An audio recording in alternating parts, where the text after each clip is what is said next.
Manila Broadcasting Company. DZRH. Member, kapisanan ng mga broadcaster ng Pilipinas. Member KBP, oras! Eksakto, en punto. 6:03.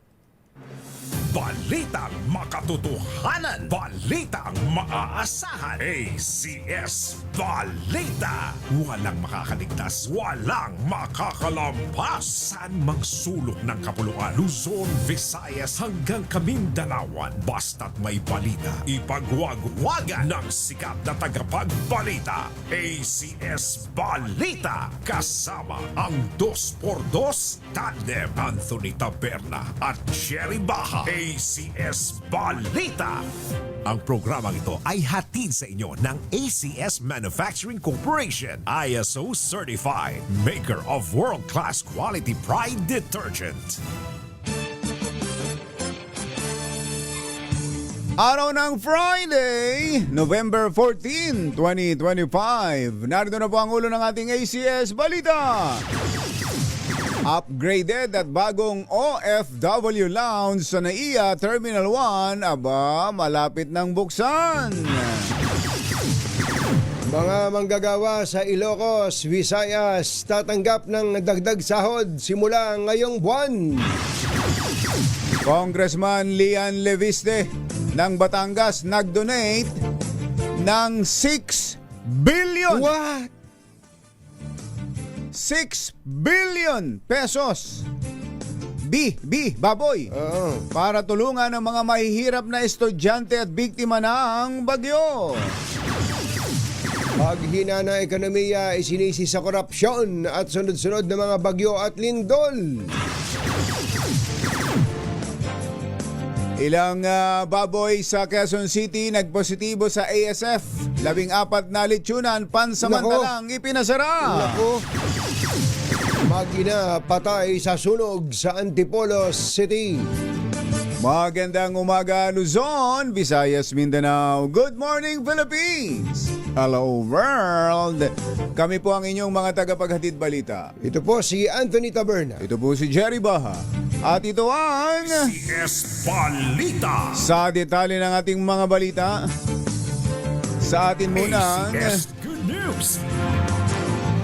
aba, malapit na raw buksan ang bago at upgraded na OFW Lounge sa NAIA Terminal 1 para sa mga tinatawag na modern day heroes. Aba, Ipinasilip ng NAIA ang OFW Lounge sa Terminal 1 na inilipat at in-upgrade sa isang bago, maluwag Ayan. at modernong lugar ang ganda. na nag-aalok ng mas nakaka-relax na espasyo. Ang gandang Ang ganda. Wow, daig pa ang business lounge Talaga. Ano? Oh, Pagka tinignan nyo yung ibang business lounge ng ilang mga paliparan, na ilang airline companies. lalo na yung mga lounge na pay lounge. Nako. Siksikang talagang hindi mo maintindihan kung bakit tinawag na business lounge. Kaya nga yun, Business ganda, class lounge. At ang kisap ng sahig. Oo. Ang kisap ng sahig. Ano? Tapos habang kumakain ka, tanaw mo yung mga aeroplanong lumalanding. Pag iihi ka, kitang-kita mo rin yan. Kitang-kita Pero mo, hindi ka nila kitang-kita, ha? Yung sa labas. Oo. Ayan, may alok itong ito para sa mga OFW na naghihintay ng kanilang flights. May alok itong libreng pagkain, Yun. at inumin, wifi, charging station, Ayan. at isang secure na locker area para sa mga bagahe. Lahat ay dinisenyo upang gawing mas komportable at na makaka-relax ang pag-stay sa paliparan. Sa kanyan Terminal 1. Terminal 1. So, kayang banda Ito yan, na ho yung yung mga lilipad ng mga OFW. Yung mga kasama, yung mga nagatid, hindi ho pwede diyan. Hanggang doon lang ho sa yun kasi ito yung sa gate na Yan, nakapasok ka na sa kanyan, nakapasok ka na sa Nakapag-check-in sa security, gano'n. Ayan, baka kasi isipin ng ibang mga kamag-anak ka ba, makakapasok tayo diyan. Ayan. Hindi ho, yung lilipad lang, yung bibiyahing OFW. Ayos. Congratulations! 6:08 ng umaga, naimbag bigat kada kayo amin na po, agring kayon, gising na. Magandang balita sa mga Ilocano. Makatatanggap ng dagdag sahod ngayong Western ngayong buwan ang mga minimum wage earners sa Ilocos Region. Pero sabi ng mga taga Western Visayas, kami din. Ipatutupad po ang 45 pesos na daily wage increase para sa mga nagtatrabaho sa non-agricultural sector na may hindi bababa sa 10 empleyado, habang itataas naman sa 480 pesos ang arawang sahod ng mga nasa sektor ng agrikultura. Para naman sa mga nagtatrabaho sa non-agri sector na may 10 tauhang pataas, sila'y makatatanggap ng 37 peso wage hike o katumbas ng 13,172 pesos na sahod kada buwan. Sa Western Visayas, obligado ring magpatupad ng 37 pesos na daily minimum wage hike ang mga employer na nasa non-agriculture sector, industrial at commercial sector na may higit 10 empleyado, habang 40 pesos naman para sa may mga tauhan na 10 pababa. Samantala makatatanggap naman ng 700 pesos na aumento sa buwan ng sahod ang mga kasambahay sa Ilocos at 500 piso naman sa Western Visayas. Aba, so ang masaya pala dyan ay mga Ilocano at mga Bisaya, ano? Western Visayas. Ano ba yung Western Visayas, kumpatsero? Mga mga Waray. Ilonggo. Hindi, mga Ilonggo to. Western? Oo. Kaya lang kasi naghahalo-halo dyan eh. Oo, sa bagay. May Cebuano, may Ilonggo, may Waray. Maupay nga aga, mga kasangkayan, mga kabugduan. Mata na kamo, gising na. Mayong aga mga pinalangga, bugtaw na kamo, gising na. Dito naman sa isang Batanggenyo, abay nag-donate si Batangas Representative Leandro Legarda Leviste ng 6 na bilyong piso mula sa shares ng kanyang kumpanya at kita sa bentahan ng shares upang matulungan ang mga mahihirap na estudyante at mga biktima ng mga nagdaang bagyo. Ibinigay ni Leviste ang mga shares sa lingkod Legarda Leviste Foundation na inaasahang kikita ng average na 1 bilyong piso kada taon sa susunod na 50 taon na siyang gagamitin sa pagtulong sa mga mahihirap na estudyante at mga biktima ng kalamidad. Umaasa ang kongresistang anak ni Senator Loren Legarda na ang mga ginawa niyang hakbang ay makatutulong upang marami ang makaahon mula sa kahirapan sa mga distrito sa Batangas, partikular sa District 1 na itinuturing na pinakamahirap na bahagi ng lalawigan. Ayon sa batang kongresista, ang pagiging mayaman sa Pilipinas ay parang nanalo sa loto. Oo nga, daig pa. Daig pa nanalo sa loto. At naniniwala siya na may moral obligation ang mga mayayaman na ibahagi ang kanilang biyaya sa ating mga kababayan. Iba rin ang mindset iba rin nitong ito, bata na to, no? At Kaya sa edad ang- niyang yan, ang- sa edad niyang yan ay meron na siyang ganyang isipan, ano? Kaya nga kaya unang kita ko pa lang dito sa bata, ang gaan na ng loob ko. Ako man. May lukso ng dugo. Hindi kaya pinsan ko rin ito. Oo nga eh. Pinsan! Oo. Ang bira. Parang ang gaan-gaan. Merong ganun eh. Meron ganun eh. talagang ganun. Yung bang unang kita niyo pa lang. Parang, Iba yung love at first sight na sinasabi iba nung, naman na Yuel yun. At saka yung binabanggit ni paring Ray yun eh. Love at first sight. Hindi yun. Hindi. Iba yung, pero yung may parang lukso may ng lukso dugo. ng dugo.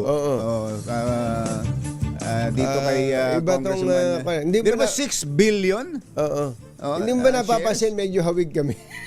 Medyo nga eh. Oo nga. Ano? Kaya 6 billion binigay niya doon sa foundation para yun ang magmamanage nung pera. At pakikitain. Pwedeng kikita rin. kikita raw ng ano, magkano? 1 billion a year, Tinan for mo nga 50 years.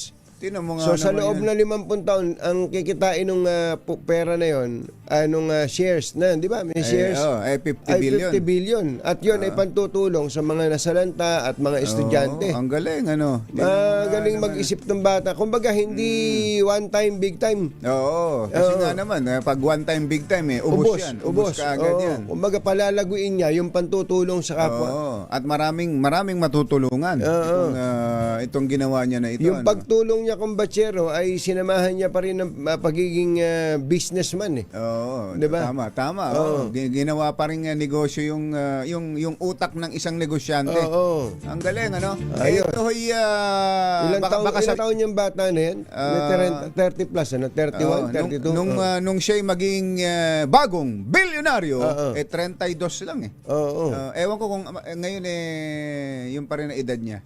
Palagay ko, Hindi ko alam kung yun naglalalayo yan, yung time na kumita siya Oo. o yun yung edad niya ngayon. Ano? Oo. Kumita ho ito dahil sa pagbebenta nung kumpanyang, nung kanyang share sa itinayo niyang kumpanya, may kinalaman sa solar. Araw, Oo, sa solar energy. Ayan, tingnan mo na. At ang pinakamaganda ron, yung sinabi niya na ang mayaman sa Pilipinas ay ano? meron ng Moral obligation na tumulong. Totoo nga naman yan. Pagka ganun ang mindset ng mga mayayaman kumpanyero, una, magaan sa loob yun eh. Oo. Yung nakakatulong ka sa kapwa mo. Pangalawa, makakatulong ka rin na makatayo ang mga taong nakasadlak sa kahirapan. Lalo pa ito, education ang kanyang tinututukan. Siyempre, yung kinabukasan mas nakatuon kaysa dun sa bigay ka lang ng bigay ng pangkain, kaya yung iba naman tinatamad, hindi na naghahanap buhay. May magbibigay naman eh. May magbibigay naman eh. Magbibigay naman eh. Kaya, halika nga dito, Congressman Lian. Pahag nga. Lian, ayos ka bata. Ayos ka, Congressman, bata. Leandro Leviste. 6:14 ng umaga. Diyos maray na aga sa Indogabos, mga Bicolano. Mata na kamo, gising na. Naniniwala si Pangulong Bongbong Marcos na hindi lamang issue ng korupsyon ang dahilan ng paghina ng ekonomiya ng bansa. Ay, ano ba to? Kala ko, Ano may napindot ko na yan? pinagpa-practice mo na muna. Yeah. Ito pala yun. Pare Kaloy. Likod ng kamay kasi. Bigla ako. Alam mo naman, depende sa tugtog. Naging boksingero. Ulitin natin ang balita. Na. Naniniwala si Pangulong Bongbong Marcos na hindi lamang isyu ng korupsyon ang dahilan ng paghina ng ekonomiya ng bansa. Ayon kay PBBM, nakaapekto rin dito ang mga nagdaang kalamidad, kabilang na ang ilang araw na suspensyon ng trabaho. Git ng Pangulo, dapat yung isaalang-alang ang pandaigdigang sitwasyon na nakaapekto sa global trade structures. Tiniyak naman ni PBBM na nagpapatuloy ang mga hakbang ng pamahalaan para pasiglahin ng muli ang ekonomiya ng bansa, gaya ng pagpapataas ng public spending, at inaasahan anyang mararamdaman ang epekto nito bago matapos ang taon. We are not the only ones suffering the shocks that come from the new trade structure that has been imposed on the rest of the world. And so we are all adjusting to that. Kaya yung mga growth rate na lahat ng grupo all around the world is falling. Yan po ang tinig ng Pangulong Bongbong Marcos. Pero baka rin, Mr. President, ito naman payo lang mula sa hindi naman negosyante na big time. Baka naman pwedeng i-review nyo na rin po yung listahan ng mga kasama nyo sa economic team. Katulad nung super cabinet secretary na tinatawag na Frederick Go. Secretary Dec Go. Sa di ba, special advisor on economic, parang siya ang maraming bulong eh. Siya ang pinakikinggan pagdating sa ekonomiya. Siguro, Secretary Deco, bigyan mo nga kami ng inventaryo ng mga naipasok nyo ng investment.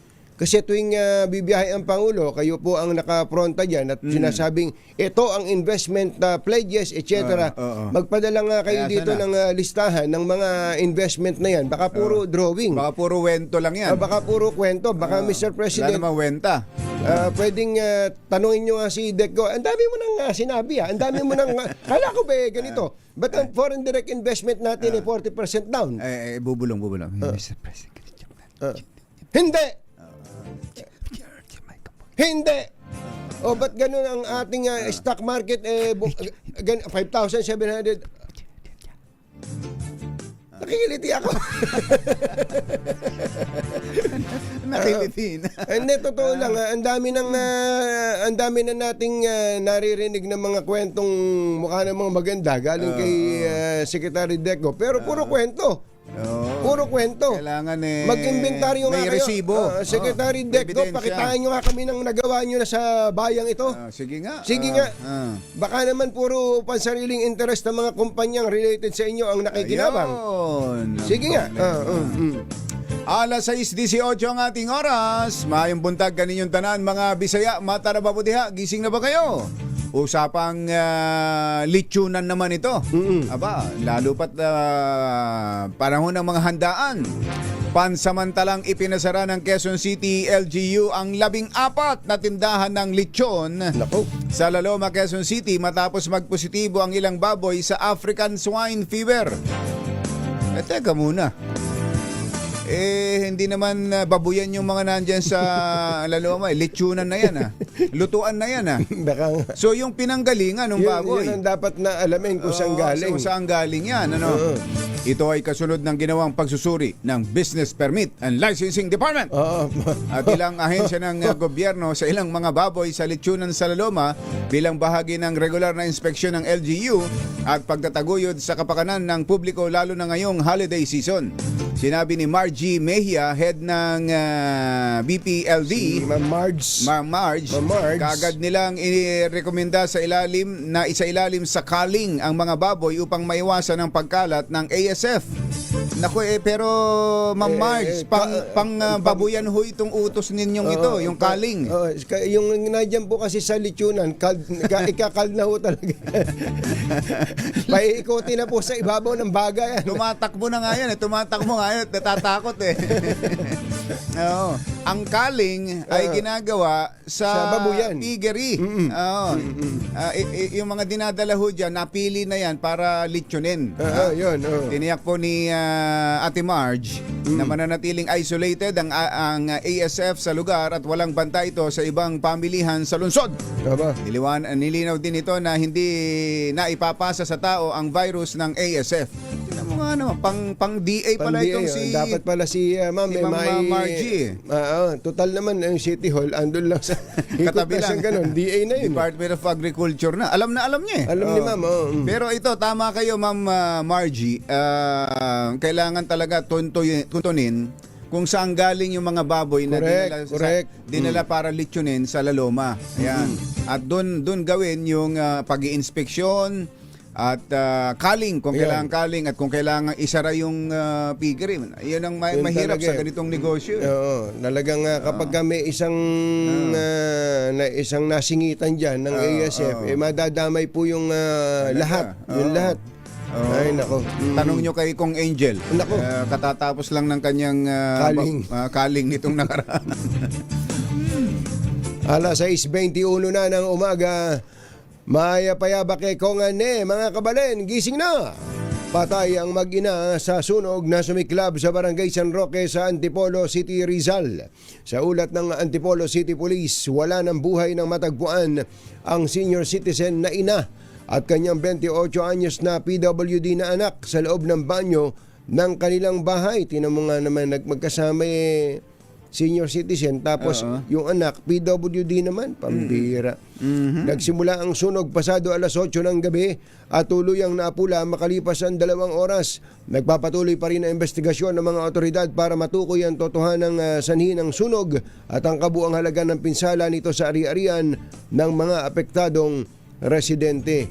Di ba yan yung binabanggit mo sa akin noong isang araw, Kumbachero? Yung tungkol sa matatanda? Oo.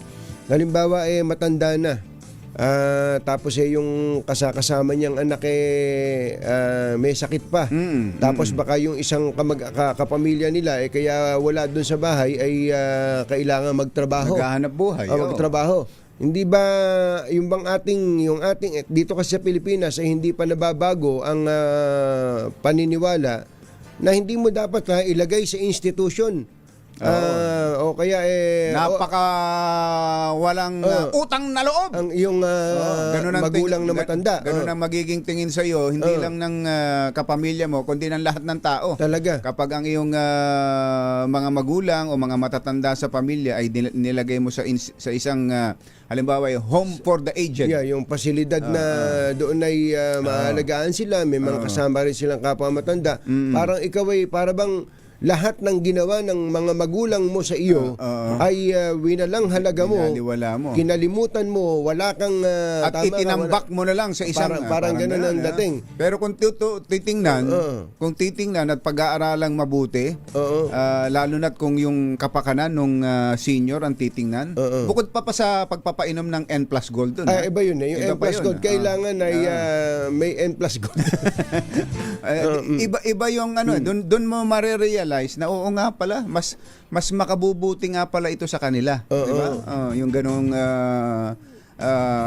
lalo na lahat sa pamilya ay busy sa pagtatrabaho. Talaga, Maiiwan lang yung matanda sa bahay na Isipin mo mag-isa. katulad nito kung batsero, naiwan sa bahay yung matanda, may kasama nga na anak, PWD naman, kumbatsero.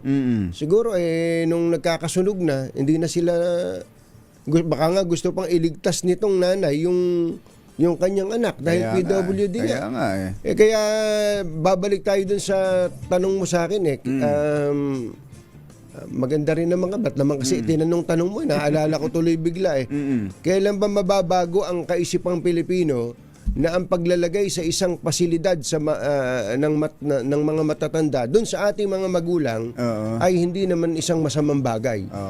Basta matitiyak na ang mga anak na may nandoon palagi. Palaging pinupuntahan. Pinupuntahan yung anak, hindi yung itinambak na lang yan at pagkalipas ng panahon na kung kailan patay na, saka mo na lang pupuntahan. Iisipin mo lang yung matandang nasa bahay lang ninyo na uupo-upo lang doon, pag oras ng kain, nanonood ng TV, walang ibang kausap dahil busy lahat. Lulungkot yun. Samantalang sa isang institution, wala ho kami pinopromote na, baka sabihin meron tayo pinopromote. Baka sabihin, PM is the key. Na-realize lang natin, naisip lang natin, oo nga sa ganung mga institusyon, napapanood natin kasi ito sa mga, tsaka sa pelikula. Tsaka doon sa atin, kumbatsero, Sa atin, sa Amerika. alam mo naman, tanggap na tanggap sa atin yung ganitong mga institusyon. Yung bang may mga kachokaran sila. Talaga. Barka-barkada sila. Mag-exercise, sabay-sabay na nag-exercise. Maaga gigising.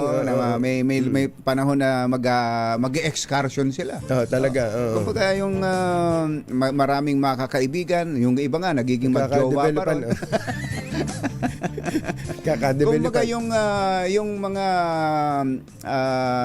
benefits. Yung mga benefits na may ganong klase ng institusyon at naaalagaan, especially ang kanilang kalusugan. Ayun, ang importante. Hindi, wala po kami pinopromote. Wala po. Napag-uusapan lang ho yan. Dahil kami rin ni Kumbatsero, ganyan din dati ang takbo ng isip na pag may nabalitaan kaming at matandang dinala nung anak doon sa isang napaka walang hiyang anak nito. Ganun kaagad ang nagiging konklusyon. Susunod! Dito po! Aba, pasaporte ni Kong Saldi. Ano ang mangyayari? Aba. Meron pang rhyme, Yan at iba pang mga nagbabagang balita sa pagpapatuloy ng ACS Balita. alas 6:26. Walang balitang makakaligtas, walang balitang makakalampas, saan mang sulok ng kapuluan. ACS Balita! ACS Balita! Ang programang ito ay hatid sa iyo ng ACS Manufacturing Corporation, ISO Certified, maker ng world-class quality Pride Detergent. Hi! Maganda morning! Anong araw today, kumbatsero? Today is Laundry Day, Pride Day! Yuhuu! At pag Laundry Day, Friday, all you need is Pride Washing Machine Detergent. May triple stain away formula, kaya tanggalang makapit, madikit, malupit na dumit man siya, kaya easy ang labada.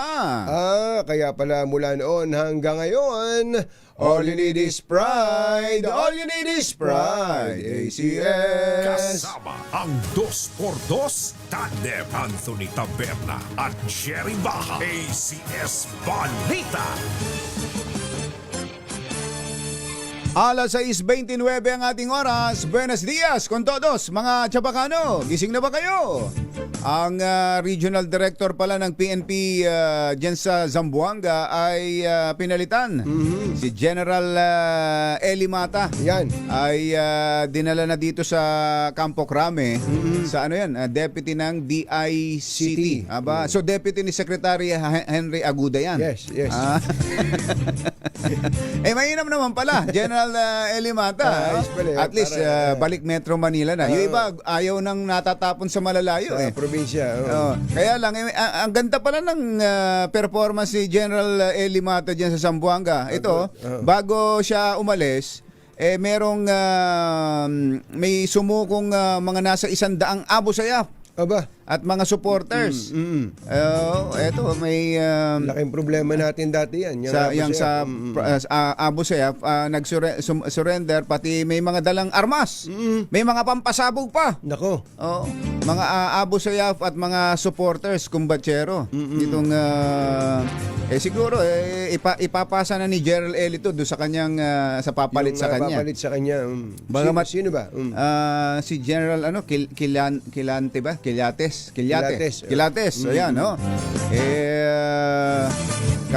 Kahit pa ganyan naman talaga ang buhay ng Sa PNP. Sa PNP. Diyan sa pagka ikaw pulis, para ka din sundalo. Oo. Saan sa ka natin destino. Oo. Ganun talaga. Pero kahit pa ganun, congratulations pa rin at sa magandang performance dyan na General Eli Mata. At Yan. least pag andito ka sa Metro Manila, iba ang dating kapag nasa Metro Manila Diba, ka. pagka nasa Campo Crame ka. Campo iba yun. Crame ka. Diba? Oo. Kaya check talay. Kajek Talay, wala ba tayong kape dyan? Hindi yung Jim's Coffee, iba yun. Iba yun. Yung binanggit mo sa akin na binanggit sa akin ni Kumbatsero. Sa Zamboanga. Oo, yung kape Yung may nga. tatak ng kabayo. Mahusay pala yun. Kachek Talay.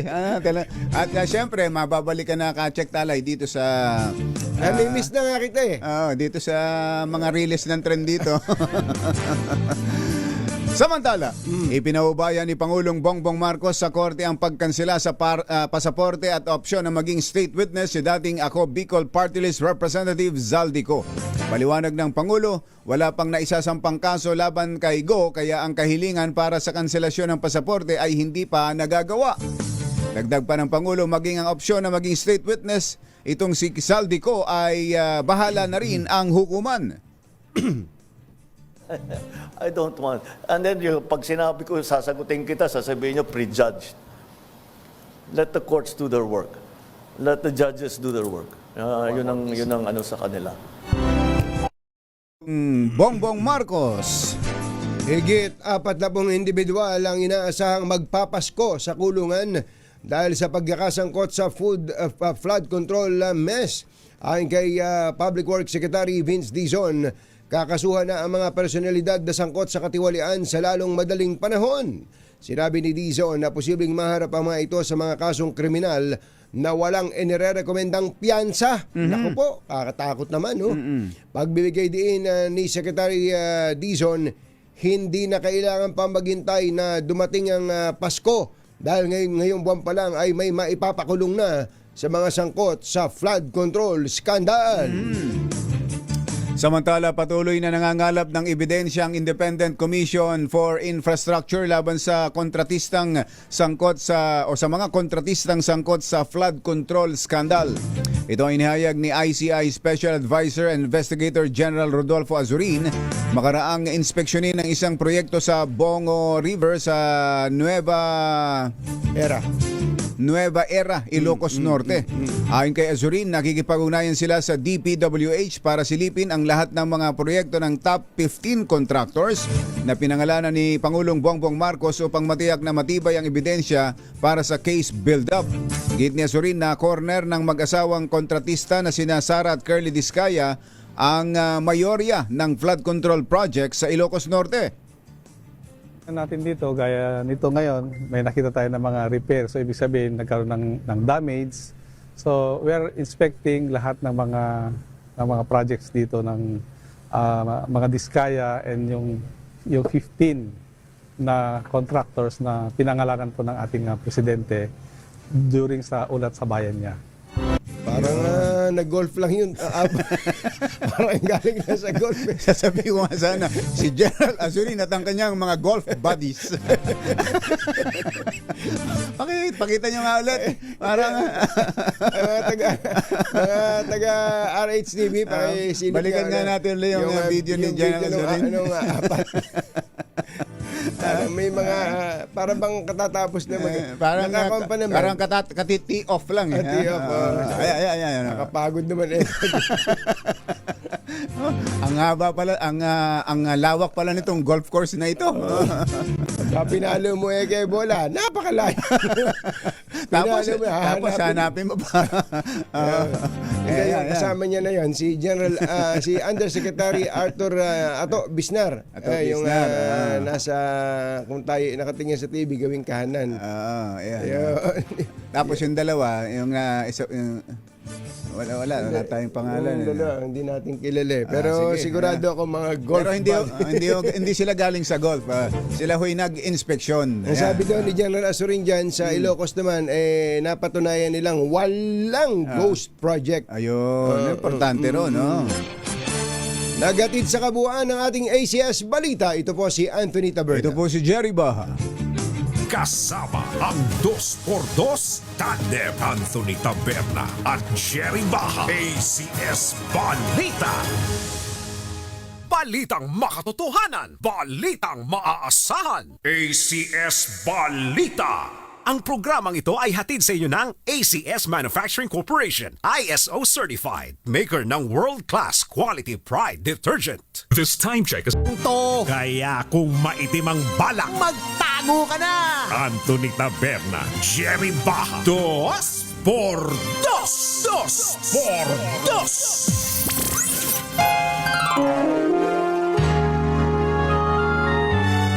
Kauna-unahan sa Pilipinas.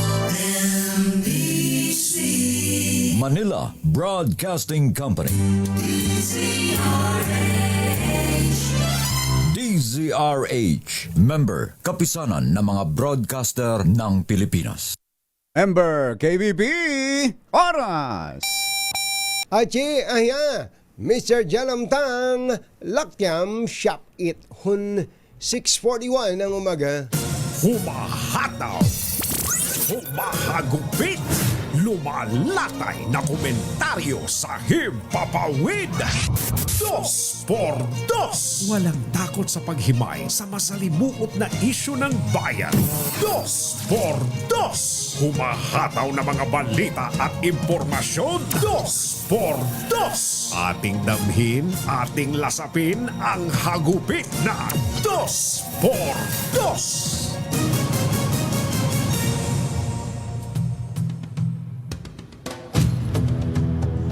Tiniyak ni Pangulong Bongbong Marcos na hindi magiging merry ang Christmas ng mga responsable sa kontrobersyal na flood control projects at sila ay aarestuhin at ikukulong bago magpasko. Sinabi ng Pangulong Marcos, tapos na ang masasayang araw ng mga personalidad na pinangalan ng sangkot sa mga maanumalyang flood control projects. Sa pagtaya ng Department of Finance, aabot sa 118 billion pesos ang nawala sa ekonomiya ng bansa mula noong 2023 dahil sa korupsyon sa proyekto ng pamahalaan. Tiniyak din ng Pangulo na mababawi ang bilyong pisong halaga ng mga ninakaw sa taong bayan, ngunit hindi siya makapagbibigay ng eksaktong timeline kung kailan ito magagawa dahil marami pang nakikitang halaga na maaaring makuha. Isyu ng bayan. Katotohanan. 2x2. Pag maitim ang balak, magtago ka na. 2x2. Si Jerry at si Anthony, narito na. 2x2. Hahataw ng todo, urado ka. 2x2. Ang katotohanan, dala nila. 2x2. Walang sinasamba pali, maniwala ka. 2x2. Hataw ng husto, tol,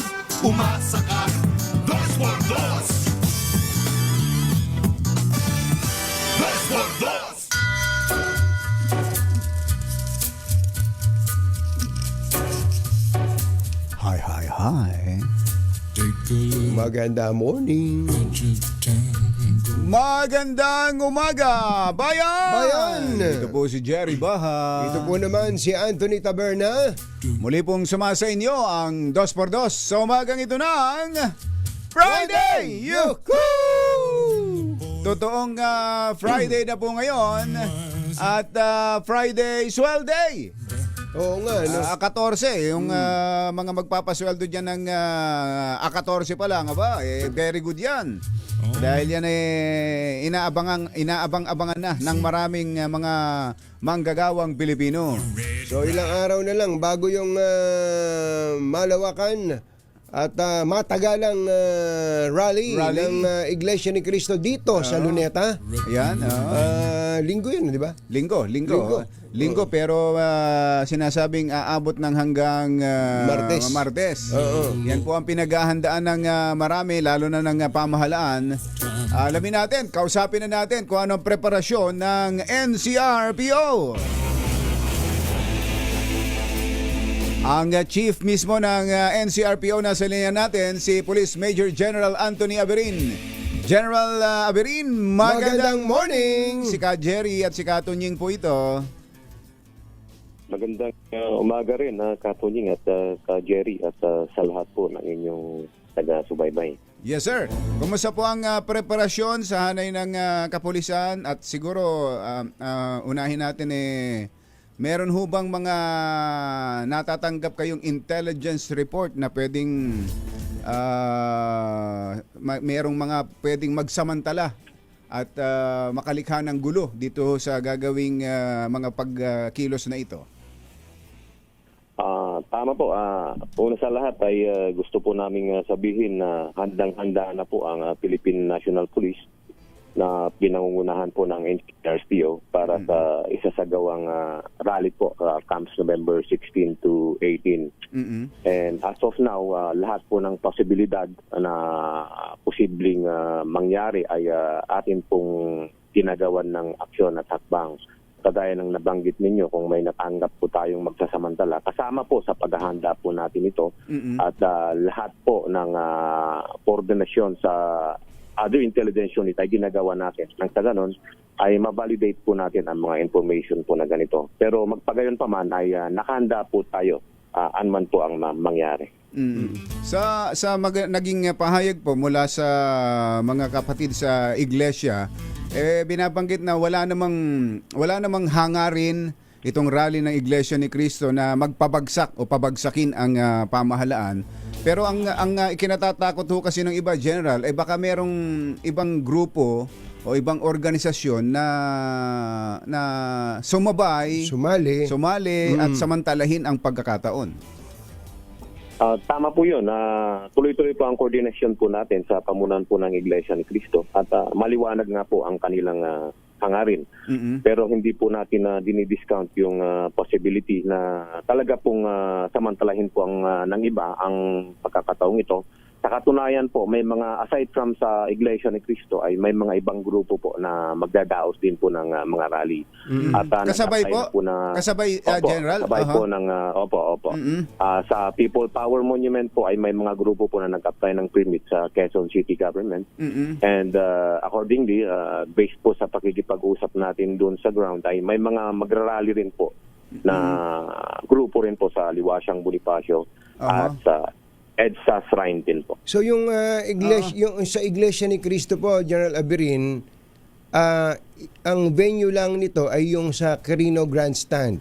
Tama po ba 'yon? Tama po 'yon. Sa Quirino Grandstand po yung venue po ng ng rally po ng Iglesia ni Cristo. Yun po yung in-applyan po nila na permit for 3 days. Okay. And sa katunayan hindi po natin masyadong problema po yun kasi tuloy-tuloy po yung coordination po natin sa leadership ng Iglesia ni Cristo. And alam naman natin na pag nag-rally po ang Iglesia ni Cristo ay talaga pong nasusunod po yung kaayusan po na pinapairal nila kasi may sarili-sarili pong uniform yan.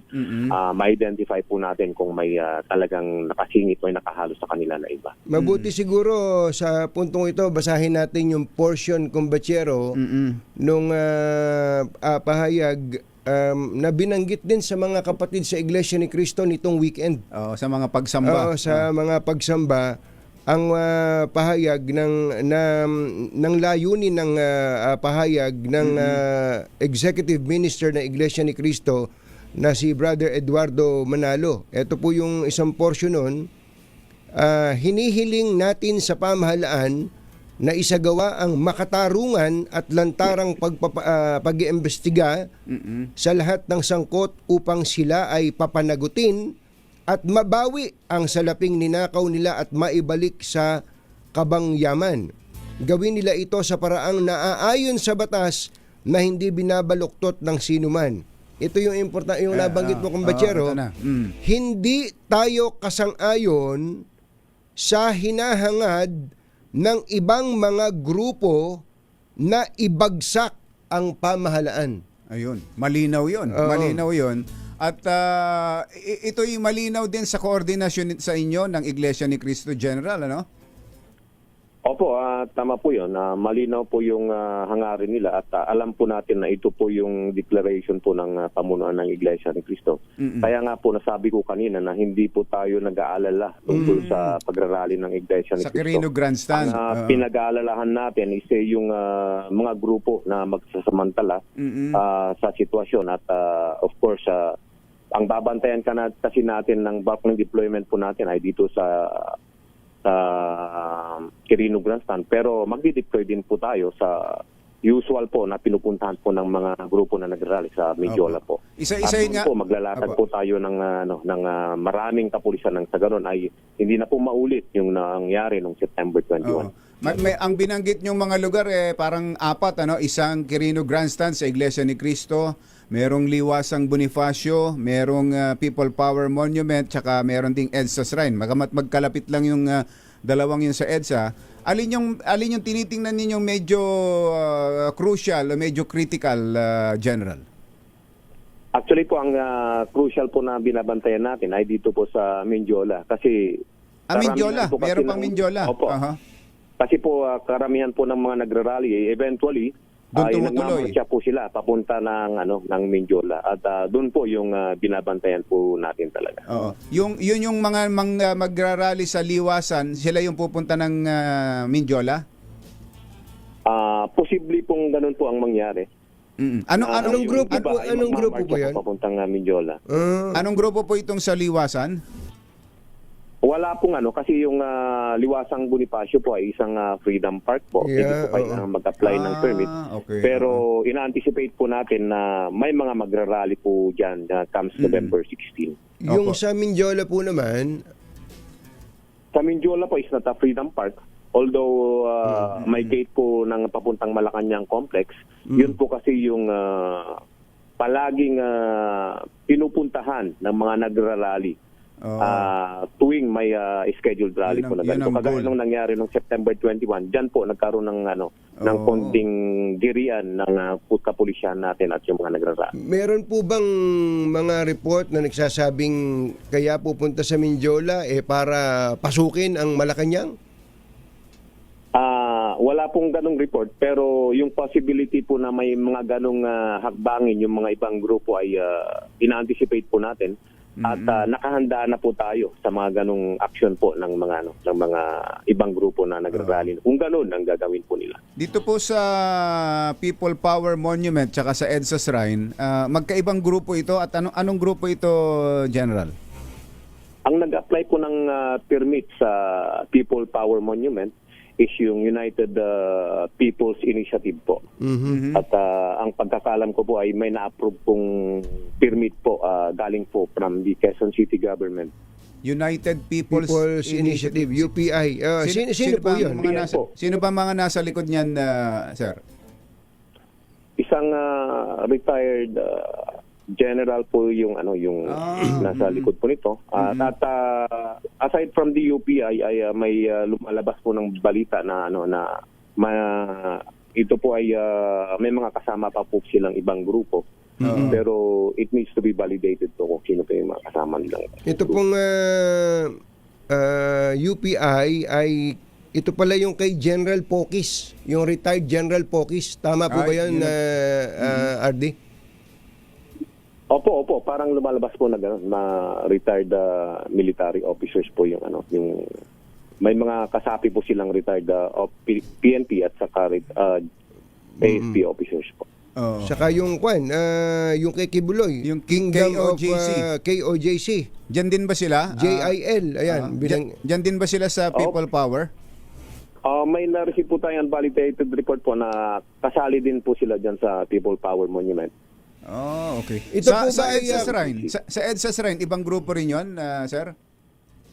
Opo, ibang grupo po yun, pero ano po kasi yun parang may simbahan ang kakausapang, mostly po ang kinakausap po nila ay yung mga Simbahan. namahalan ng simbahan. Oo. At hindi po sila, yung mga nagdadaos po ng pagtitipon po doon ay hindi po nag-a-apply ng permit.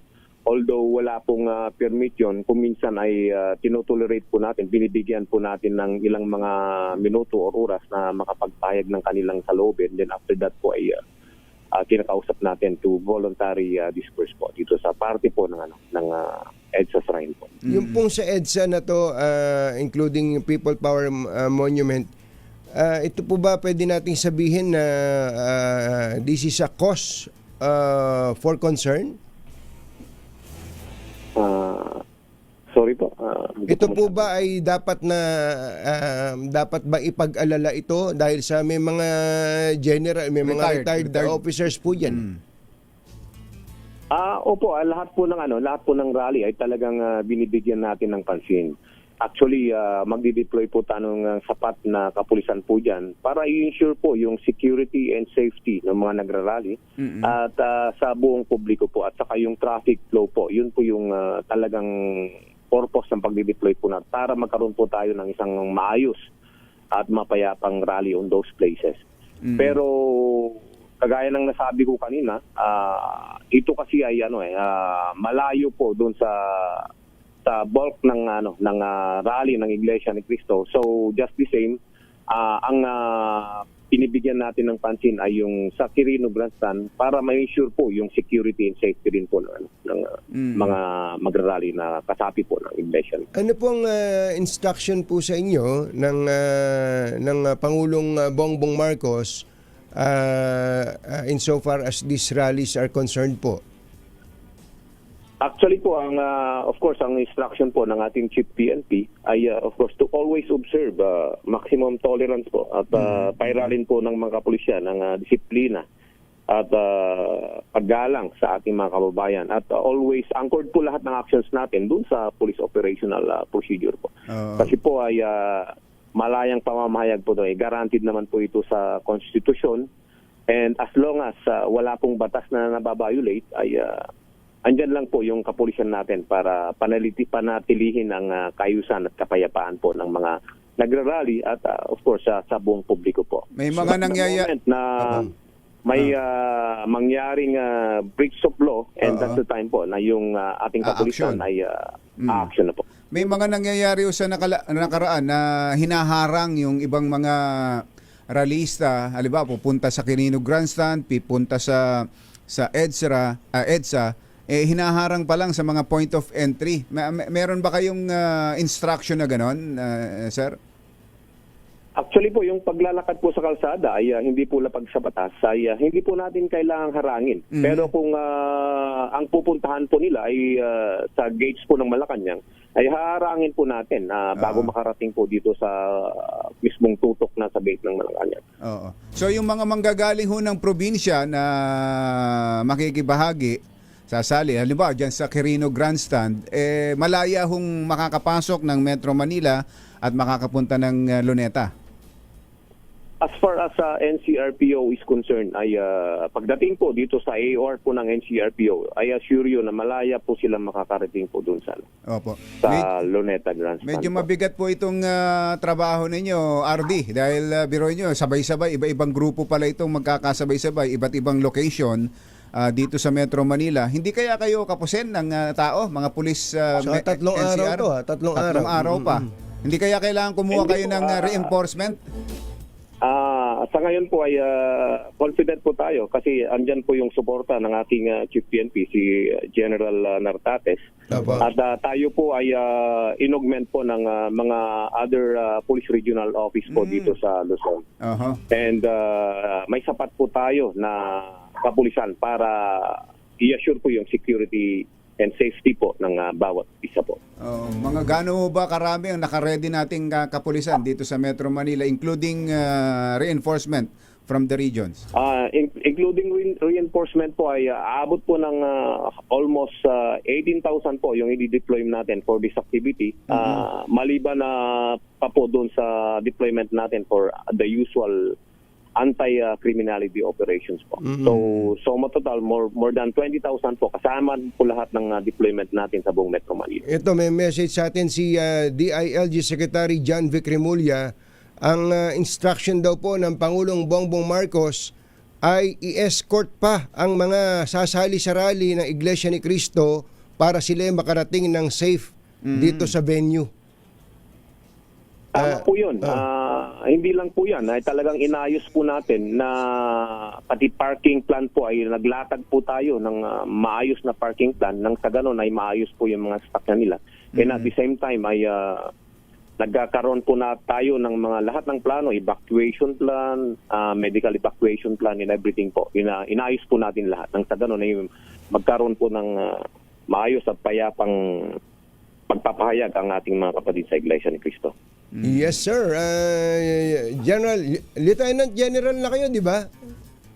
Hindi po, Major General lang po. Sige po, simula po ngayon. Lieutenant. Nadagdagan na natin ang Nadagdagan po estrella. namin. Marami po kami estrella dito, General.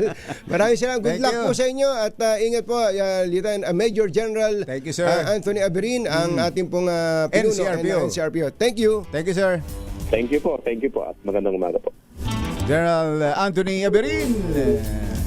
Jerry Baja at Anthony Taberna sa 2x2 sa Yung DZRH. statement ni Secretary John Vic Remulla nakaangkla dun sa may mga report pa daw kasi na ewan ko kung saan galing yung report na meron daw manghaharang sa Ayun, yun nga. sa mga manggagaling sa probinsya. Hindi, ang bilin daw po ng Pangulo escortan pa para makarating ng ligtas. Yung papunta ng Quirino Grandstand. Yung papuntang Quirino Grandstand. Pero yung papunta sa ibang lugar, Wala naman sinabi. Walang ganun. Walang sinabi. So, pinaiingatan ng mga kapatid sa Iglesia ni Cristo. At ito naman, meron pong inilabas na memorandum si DOTR Secretary Banoy Lopez sa LTO at LTFRB na nagsasabi kung batsero na walang eto kung batsero yung statement babasahin. Lalo na yung mga bus na gagamitin. Lalo diba? na yung mga bus na PUVs. gagamitin. Ito po mga magulang at mga mahal na taga-subaybay, pakinggan po ninyo at narito po. Pakinggan po ninyo. Narito po. Narito po. Ito, pakinggan po ninyo. The department shall ensure an uninterrupted delivery of transportation service. Titiyakin ng gagawaran ang hindi mapuputol na paghahatid ng serbisyo Of transportation service ng transportasyon to aid the LGU of Manila as well as those who will participate in the INC rally. Ayan, Ang sabi po ni Secretary Banoy dito sa mensahe niya na to ay tatanggalin niya. I will remove and replace yung manggigipit sa INC. That is a direct order from me. Ayan. Na lahat sila stand down. Meron daw kasing mga report na meron dati kasing mga ganyan. May mga nangyari ng ganyan sa ginigipit nakaraan. dahil pag wala daw, pag out of line daw, hindi Yan na, out of papayag. line. Hindi daw po. Ang hindi order naman- daw po ay to stand down and I will remove and replace yung manggigipit Ayan. sa INC ng mga opisyal ng LTO at LTFRB kahit sa probinsya. Ayan, malinaw yan. Malinaw yan. So, hindi na kailangang humingi ng Ng mga special permit. permit. Dahil inaalaw naman ng ganun. Oo, ay Saka hindi naman mamamasada hindi yun eh. Mamamasada. Hindi naman para sa pamamasada yan. Yun. Okay. Parang het, take it away. Number 1 Sa dalawang to, Kaya kung maitim ang balak, magtago ka na! Anthony Taberna, Jerry Baja, 2x2 Dos por dos.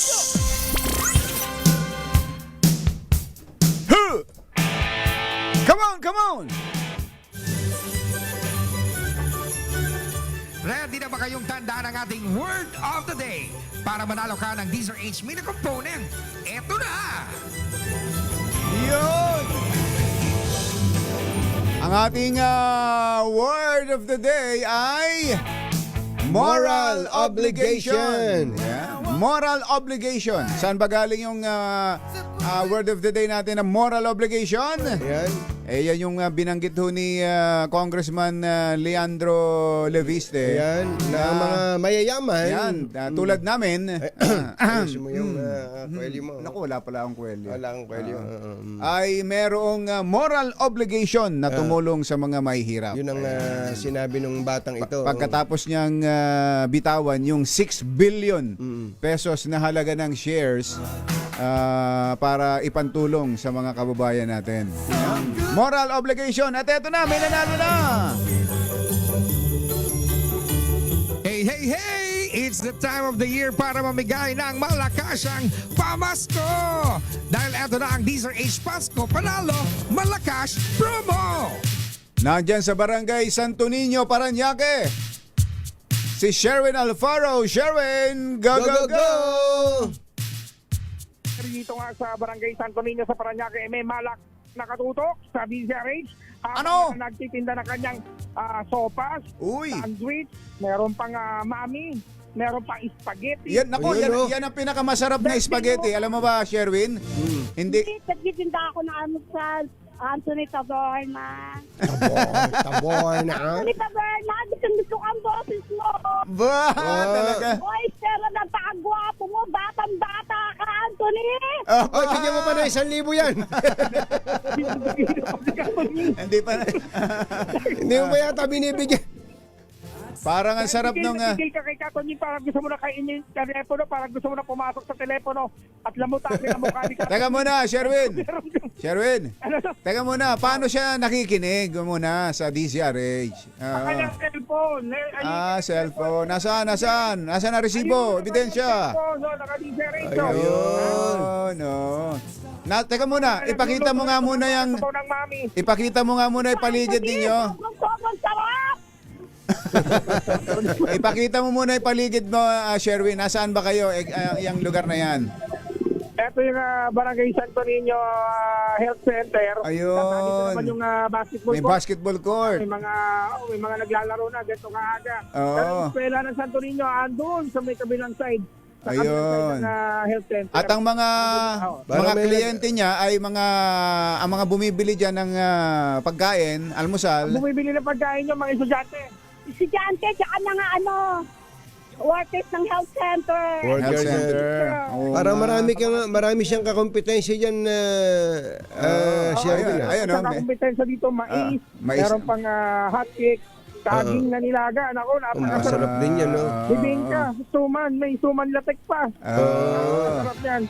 O, dito lang yan sa Santo Niño. Hindi sila Pera nito, kailan yan. Hindi sila magkakilala. Hindi sila magkasosyo. magkasosyo. Hindi kayo magkakasosyo dito. Hindi, nakikita kami. Kanya-kanyang tinda sila. Tapos, kanila yung bahay nila yan. Wala, Anthony. Kayawin mo na raw. Bahay nila yan, Sherwin, yung harap na yan. Yung...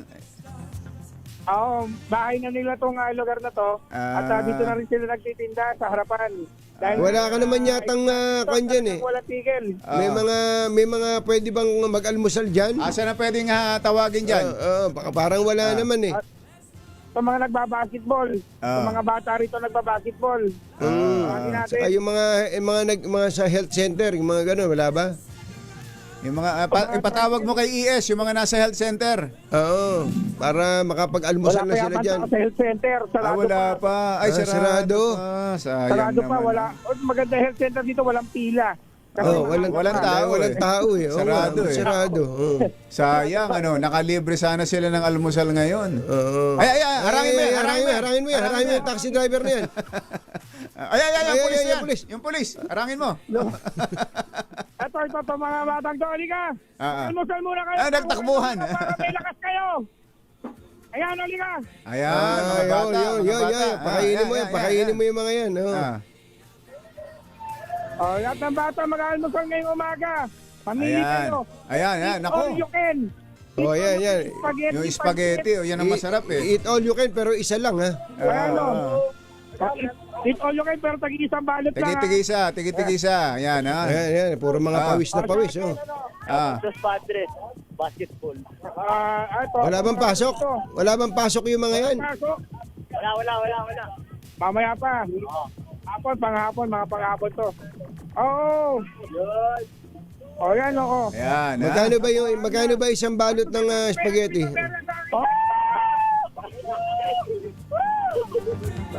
Masigawan lang. Ano? Thank you. Salamat, DZRH. Yun. Salamat, DZRH. Ayos, Salamat din sa inyo. Ayan, para buhay na buhay yung negosyo. Sopas, ayan, ako. Yan, Sopas, oh.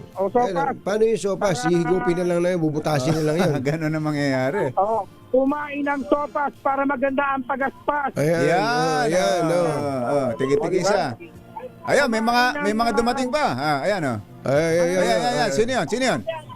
CES Ito 2. si Katunying, sabi ni tatay. Bigyan mo rin yan. Bigyan mo rin yun.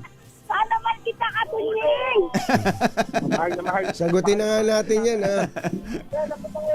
Kung ano kinaalmusal nyo, meron kayo lahat. Ayan, Ayan. Wala lang panulak. Sherwin, magkano daw isa? Magkano yung pansit? Magkano yung spaghetti? Magkano isa? Magkano spaghetti? 30 lang katunying. 30. Ang pancit magkano? 30 rin katunying. Ang mami magkano? 30, puro 30.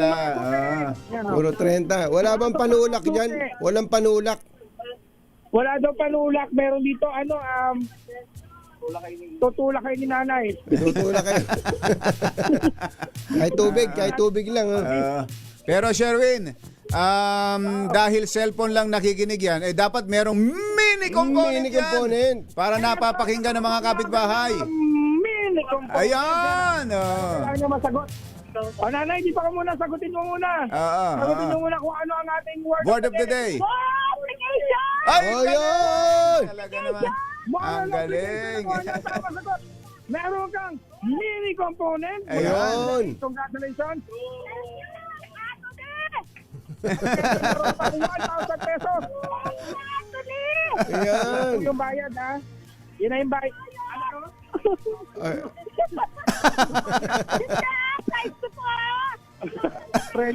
Premyo niya yun, tama. Premyo niya yan, premyo. Alam na alam yung prem niya, 1,000. Nakikinig kasi, lagi alam niya. 1,000. Magkano daw yung kinain? 1,000 daw yung kinain. Ha? 1,000 din. 1,000 din. Bigyan mo na dagdag pang 1,000 niya. 1,000 uli. 1,000 pa. Yan, namin 1,000. Yay! Salamat na Anthony. Bye-bye mo. Ang ganda ng bibig. Bilog na bilog eh. Paano daw yung saging? Yung saging, bigyan mo rin na saging niya mga bata na yan.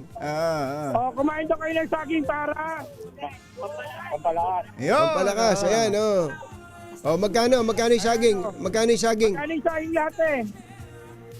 Ng saging. 1,000.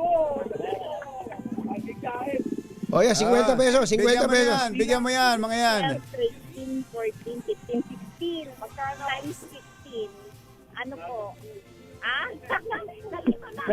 Nalito na. 16. Ano? 15 times 15, magkano? Magkano? 350. Hindi. 365 lahat ng saging. Hindi.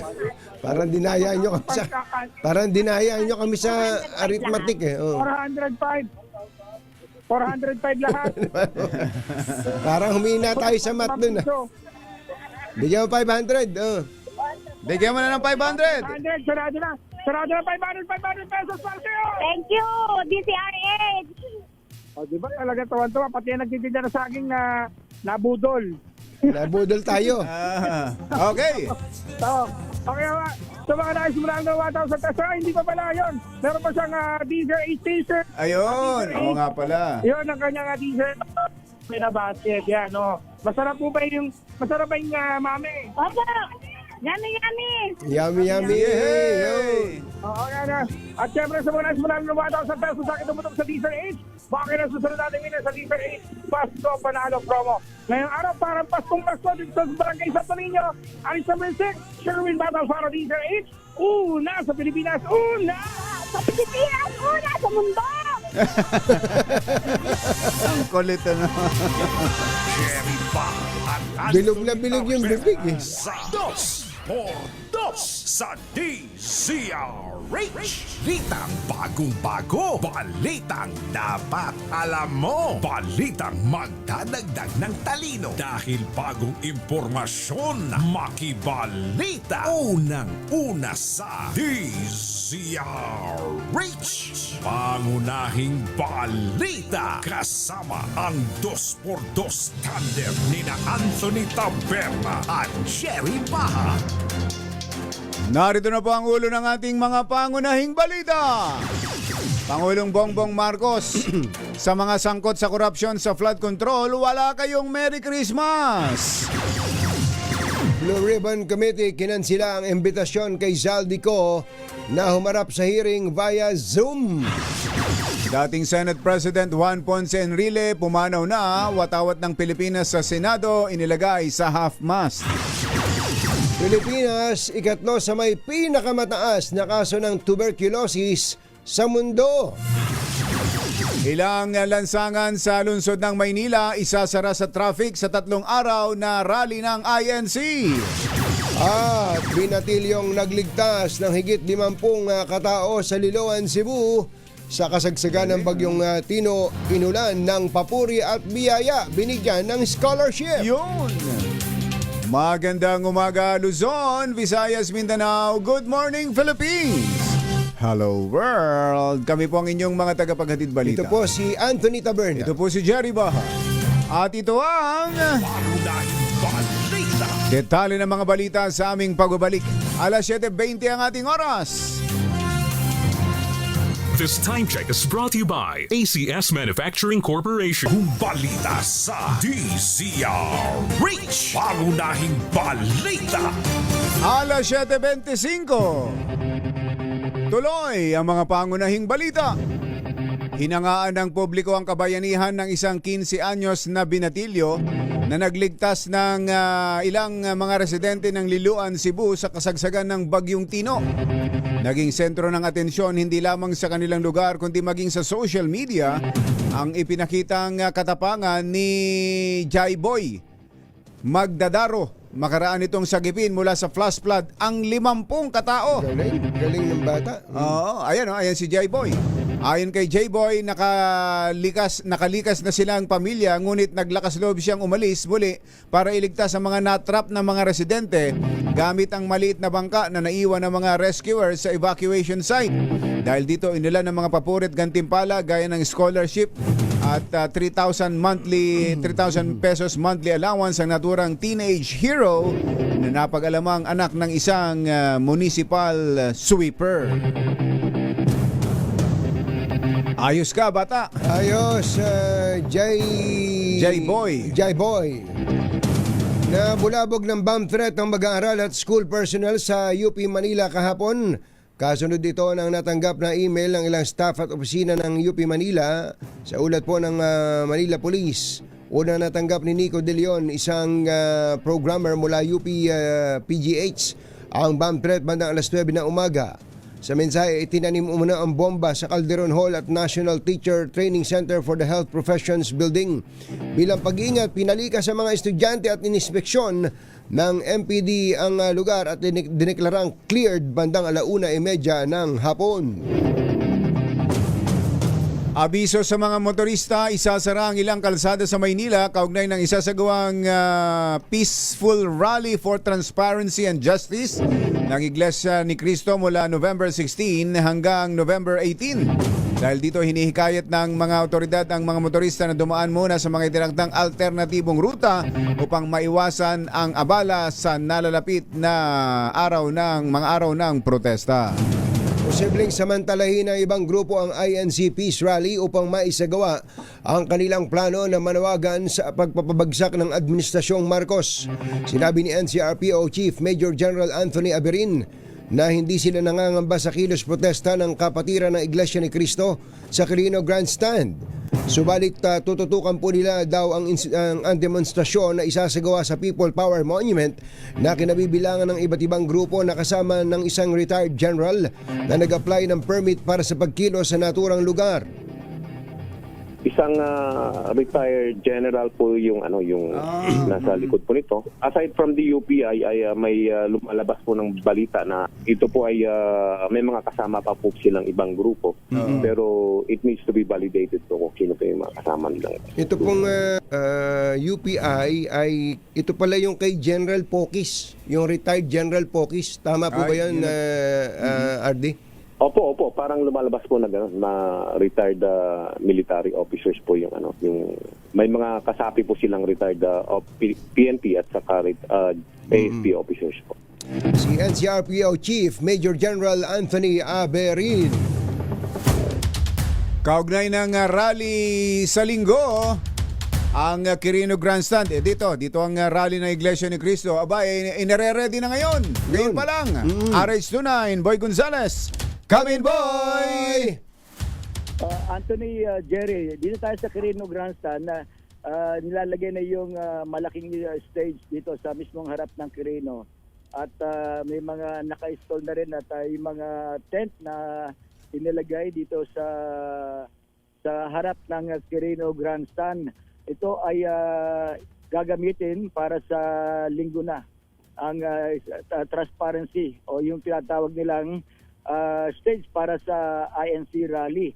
At ay naasahan na dadagsa ang napakarami mga membro ng Iglesia ni Cristo dito sa Luneta Park. At ayon sa Manila Traffic and Parking Bureau na kausap ko, yung pinaka-parking nila mula dito sa may gilid ng sa may Ross Boulevard hanggang doon sa may C3 sa Fifth Avenue. Yung kahabaan ng Road 10 o Mel Lopez Boulevard at yung mga manggagaling ng norte. At inaasahan, may mga impormasyon tayo na bukas pa lamang ng gabi ay darating na yung mga sasama sa rally dito sa araw ng linggo. Bukod doon na Anthony, meron ding ibang grupo na nagtagda rin ng rally. Ang tinatawag nila Marcha ng Kalayaan, ilulunsad para sa transparency at reforma. Saan naman yan? Gobyerno. Dito naman magsisimula sila sa Plaza Salamanca. Plaza Galaw, Salamanca. at Top Avenue. Plaza Salamanca. Anong pangalan ng grupo, boy? Marcha para sa Kalayaan. Sinong nasa likod niyan? Hindi pa binabanggit yung advisory na pinadala sa kanila, na pinadala nila. At ang magsisimula sila ng alauna ng hapon. Ang ayon sa kanilang advisory, magsuot daw ng anumang kulay ng asul bilang simbolo ng pagkakaisa at integridad. Pinapayuhan nila yung mga membro nila na magdala ng tubig at payong para sa kanilang para hindi sila mauhaw dahil sa posible yung mainit na panahon. Ayon sa tagapag-organisa nila, ay isang mapayapat hindi marahas na kilos protesta. Magtatalagas daw sila ng marshal upang gabayan ang mga kalahok at tiyakin ng seguridad sa buong marcha. Ang layunin ng kanilang grupo ng Marcha ng Kalayaan na patatagin ang panawagan laban sa korupsyon at itulak ang pagkakaroon ng tapat at responsableng pamahalaan.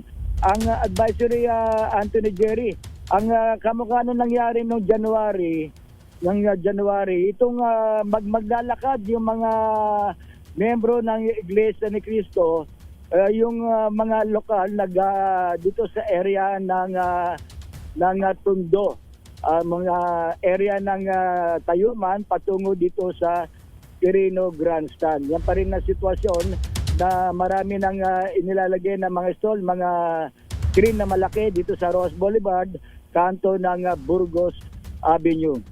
Ito si Boy Gonzales para sa Disaris, una sa Pilipinas, una sa Pilipinas. Thank you, boy! Sa ibang balita, naka-half-mast na ang watawat ng Pilipinas sa labas ng Senado bilang tanda ng paglulugsa sa pagpanaw ni dating Senate President at Chief Presidential Legal Counsel Juan Ponce Enrile. Sinuspinde rin ang sesyon at deliberasyon ng mataas na kapulungan para sa panukalang 2026 National Budget bilang tradisyon at paggalang. Si JPE ay pumanaw sa edad na 101 na unang iniulat na nakakonfine sa ICU dahil sa pneumonia. Tumatak sa marami ang kanyang campaign slogan na gusto ko, happy ka. At siya ay nagsilbi rin bilang ika-21 Senate President mula 2008 hanggang 2013. Pangatlo ang Pilipinas sa mga bansa sa mundo na may pinakamaraming TB. Ay buti naman. Marami nga sa amin, puro radyo lang. TB na. Hindi, tuberculosis pala to, kumbachero. Sa datos ng World Health Organization, nangunguna ang India sa may pinakamaraming kaso ng tuberculosis, sumunod ang Indonesia. Pang-apat naman ang China, pang-lima ang Pakistan, pang-anim ang Nigeria, pang-pito ang Congo at pang-walo ang Bangladesh. Sa record ng WHO, nasa 1.23 milyon ang nasawi dahil sa TB noong nakaraang taon, mas mababa ng 3% kumpara noong 2023. Nagbabala si Pangulong Bongbong Marcos na hindi magiging masaya ang Pasko ng mga sangkot sa flood control scam. Sa President's Report kahapon, tiniyak ng Pangulo na hahabulin at ipakukulong ng pamahalaan ng mga guilty sa anomalya bago magpasko. Iniulat din ng Pangulo na karamihan sa mga sangkot ay inirekomenda ng kasuhan sa Ombudsman at sa Department of Justice. Kabilang sa mga rekomendasyon ang paghahain ng kasong Anti-Graft and Corrupt Practices Act, Government Procurement Reform Act, malversation of public funds at iba pa. Palagay ko, alam ko, bago magpasko, marami dito sa napangalanan dito ay palagay ko nasa matatapos na yung kaso nila, buo na yung kaso, makukulong na sila.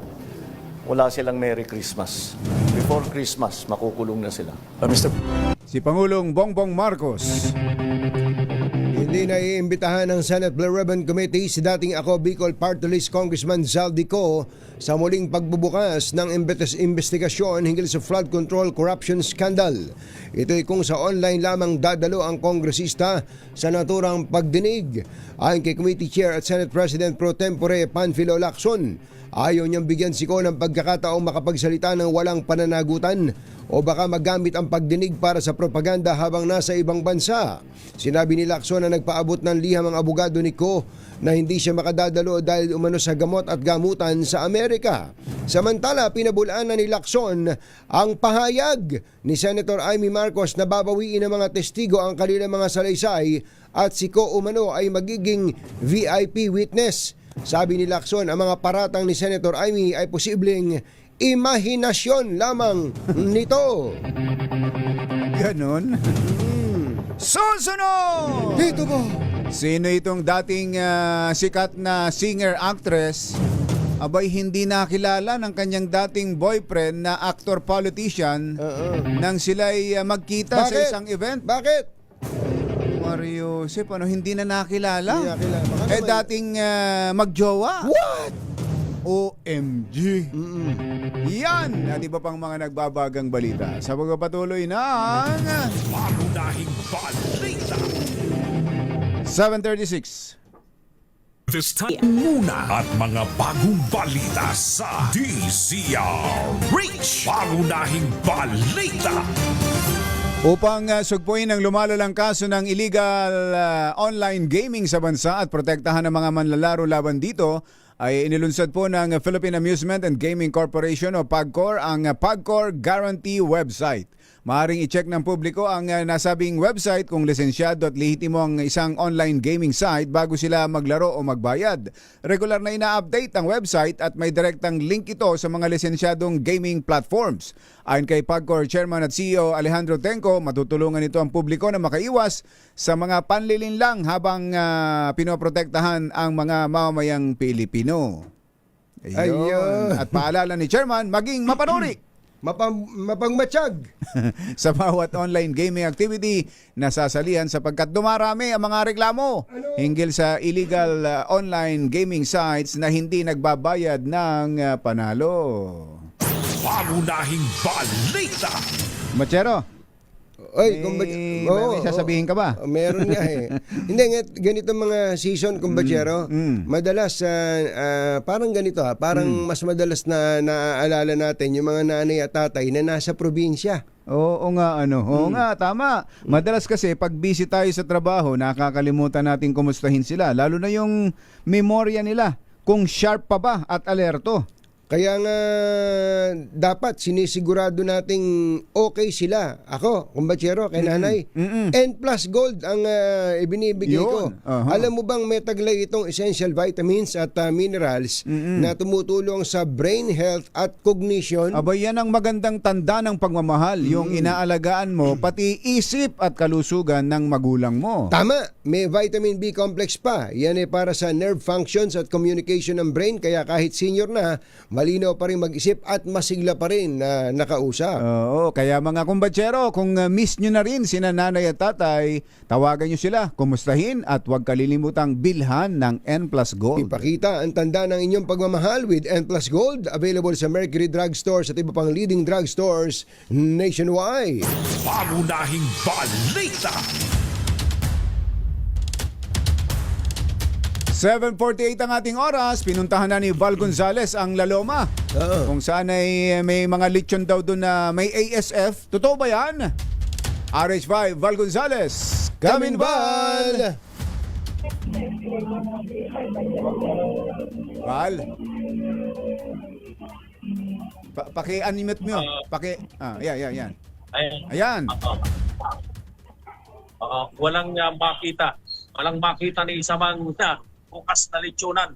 Mabibigo yung pupunta ngayong umaga rito dito sa lechon capital of the Philippines, dito sa Laloma, Quezon City, dahil walang mapupuntahan, walang makikitang lechonan dito sa lugar na ito. Tatay sarado. Kung makikita ninyo yung pinakita ko ng Tanawat dyan, Jerry. Ang lalaking, sarado lahat. Ang lalaking signage yan. Temporary closure. Ayan, nakalagay. Close. Temporary closure.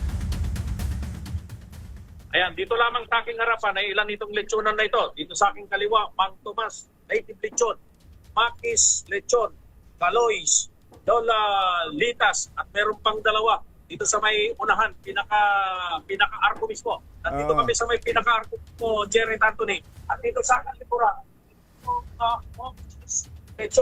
Momchis lechon. Kaya malungkot na malungkot. Ano mo'y walang darating na Pasko ito sa bahagi ito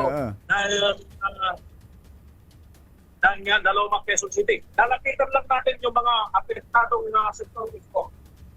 Teka, Val, ayusin lang natin Val, ayusin lang natin ang linya mo. Medyo mahina, Don. Pakiayos ang linya kay Val Gonzales, sayang. Buong biroy mo yung Laloma, lechon capital. Ngayon walang lechon. Kahit isang balat ng lechon. Capital na lang natira. Capital na lang, papasok pa naman tayo sa kutakot-takot na mga hindi naman timing na yan. Pangunahing balita sa showbiz. Puntahan muna natin ang ating showbiz.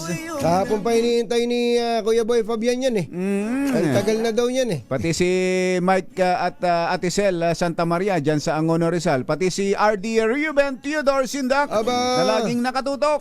24 oras. Oo, at itong si Errol dyan sa Avesco. Happy birthday daw ang kanyang kaibigan si Alfredo Tobias Jr. Ano pangalan? Alfredo Tobias Jr.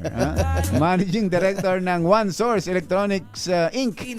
Na minsan tinatawag ding Alfredo Tobias. Ayun. Magandang morning, Ninang Dong Talentino at gayon din kay RD Ronald Tan. Yung nga pala si General Bong Luterio. Silang namumuno ngayon sa sa PMA Foundation Incorporated. Ayan. Yung Panchero. Sila ni dating PNP, dating AFP Chief General Bob Bacaro. Meron silang merong activities ang foundation. Ito yung PMA Foundation Incorporated will hand out the PMA PMA Teacher Excellence Awards 2025. Gaganapin sa PMA Grounds of Fort del Pilar this Saturday, November 15. Saturday, November 15. At mamumuno dyan si General Bong Luterio at si General Bob Bacaro. May mga awardees. Ito, Teaching Excellence Awardees tsaka Teaching Excellence Awardees. 1, 2, 3, 4, 5. Aba, congratulations. Sa mga awardees dyan sa PMA Teaching Excellence Awards. Sino ba itong mga ere? Sina Major Albert Jason Fernandez, Dr. Joydy Tayaban, Lieutenant Marco Publico, Captain Maria Elisa Bosabong, Christopher Maury, ayan, at pati itong sina Major Fel Saguin, Lieutenant Commander Daryl Villa, Mira Faith Hernandez, Rexberto Ramirez at Captain Junray Sahulga. Mga Teaching Excellence Awardees ng PMA, Philippine Military Foundation Incorporated. Thank you, Bong Luterio at General Bob Bacaro. Si ating Susan Yulo Ramos ay kinukumusta ang kanyang mga kababayan sa Hinigaran, Negros Occidental. Isa daw po sa mga badly hit by typhoon. Sana daw po makabangon agad ang mga taga Hinigaran. Bangon, Hinigaran! Bangon na, bayan! Bangon na, bayan! Magandang umaga rin kay SB Tupe. Yulo. Kaya Tupe. May message si David Oro, hindi ko lang mabuksan. Yun, nabuksan din sa wakas. Si David Oro. David Oro, hanggang 19. Hanggang saan ba ang tubig dyan sa inyo? Hanggang lagpas tao. Advance happy birthday daw at hindi pala birthday, 36 wedding anniversary pala kina Mr. Nelson Reyes and Mrs. Joy Reyes. Binabati kayo ng mabait na manugang na si Jerby Santos ng Bataan. Si dating Speaker Martin Romualdez pala, birthday ngayon. Happy birthday, Congressman Martin Romualdez. Eto na. Sino ba itong sikat na actress-singer na hindi na nakilala ng kanyang dating boyfriend? What? Na isang actor-politician sa isang event. Aba. Sino kaya ang may problema? Mahuhulaan mo ba to, Engineer RV Victorino? Ayan, ihatid sa atin ang ating showbiz legend, Morley Alinio. Magandang morning, Morley! Yes! Magandang morning Luzon, Visayas at Mindanao. Pero bago yan, thank you muna sa iyo, Katunying. Ayan, doon sa nakarating ba? Sa gift giving na gagawin natin. Wow. At Jerry, May gift giving. Ayan. Siyempre pa kay Mami Sherry Ramirez. Thank you so much. But anyway, nakakaloka si super mega kabaliw itong isang actress. Natin maging actress din to sa isang pelikula na kung saan nakasama niya yung aktor na ito na bida rin sa ating blind item ay nagkuwento nga sa atin. Nagkaroon pala sila ng relasyon ng isang actor-politician. Nalingid sa ating kalaman, akala natin ay wala silang relasyon. Nagkaroon sila ng relasyon. Ito na ang tuwing. After a decade, after so many years, ay nagkita itong si singer, magaling na singer ito, sa isang lamay. Sabihin na natin na lamay ng nag-iisang superstar na si Nora Honor. Doon sa lamay, pumasok itong si politician kasama ang ilang pang mga bodyguard. Nagkataon na naroroon si singer. Sinalubong siya ni singer. Hi. Hello. Remember me? Remember us? Remember me. Yan, mga ganong drama. Nagulat si mabait na singer. Mapakabait na singer. Mabait yan. Mabait to Dahil hindi siya nakilala. Naku. OMG. ang sakit nun, di ba? Ate Lani Fabian, nahula mo na ba? Hindi siya nakilala. Actor, politician, dinaanan lang siya. Nako, nahuhulaan na raw ni Ate Shula. Ate Shula, anong hula niya? Sabi niya, layuan mo ako. Hindi kita nakikilala. Hindi kita nakikilala. Layuan mo ako. Pero sabi nung isang nag-text dito, ganyan talaga ang gulong ng palad.